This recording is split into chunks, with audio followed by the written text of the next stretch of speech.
atakiboneka ni iki? I was wondering if you nibazaga nimba waba uzi aho Link na Michael bari. Yarahaguruka mu izina rya Yesu. Nge ntabwo nagamba bagenzanye bagambanire. Umva mwana ndagufasha. Ndagufasha usanga umuryango wa umugore n'umwana. Tanga amakuru uzi. Uhabwa nayo kwishyira kwizana. Nubura cyahiga ufite umugore maze iminsi mike yabyaye. Please ifashe. And the only way they can get out of it is Bari arigiye munyazo umuntu ingingira mugenzi we kwihitaho ngo yireberere kandi ari inshingano ze. Ugasanga uri inginga nkongoro dufashe nkongoro va mu dukobwa nkongoro va ku nzoga ako yarakunaniye kandi yari inyungu ze. Hey, uti Sami ogosha umusatsi Sami gira nyamuneka va ku itabi umwana ntabyumve kandi ari ari inyungu ze. Right, then how about we tell you what we've grasped so far? Uti emire wagize mire wahindutse kajya gusirimba ko aribwo wazabona kuntu ugera muri paradizo mu gihugu cy'isezerano. Agent Miriam Holtz.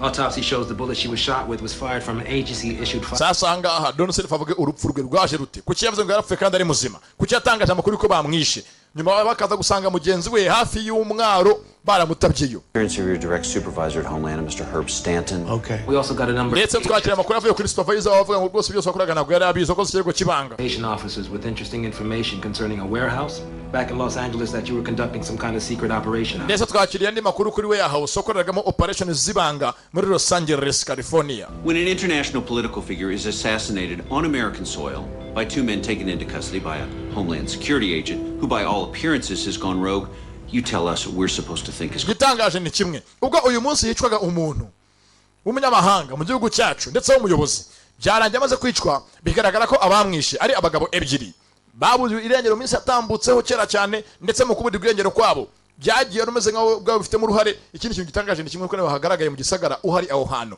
Sasa tubwiza ukuri ubu ngubu ni munapanga iki urupfu rwa Navini Benji uriye he narwo? What's going on is you're talking to a federal agent like Icyambere nta kindi nuko muri murandenganya ndi mugenzi wanjye uri mu federal agent ngamwe mwese mukanantonganya cyo kimbabaza cyonyine. Do you have any idea how Don't say fashani ikiguryi aze kwipfusha ubusa extent that I've served my bafunga umuryango ngo baramwinginga. As a Homeland agent, you are aware, I'm sure, that